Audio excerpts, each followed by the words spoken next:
Hi everyone, it's Stephanie back with another video. I am in the middle of running an art auction all week, but yay, I was organized enough to create a couple of videos to post throughout the week.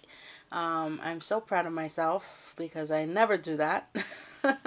But I'm trying to stick to my commitment to sharing as many videos as I can, even while I'm doing my art auctions. So this is a ring pour with a pour around it. And I've also added the Deco Art Satin Enamel White to see what effects I get. Basically, this is an experiment as always, and I hope you enjoy the video. Please subscribe if you like my videos, and hit the thumbs up if you like this video, and also leave me a comment. I'd love to hear from you. Okay, enjoy.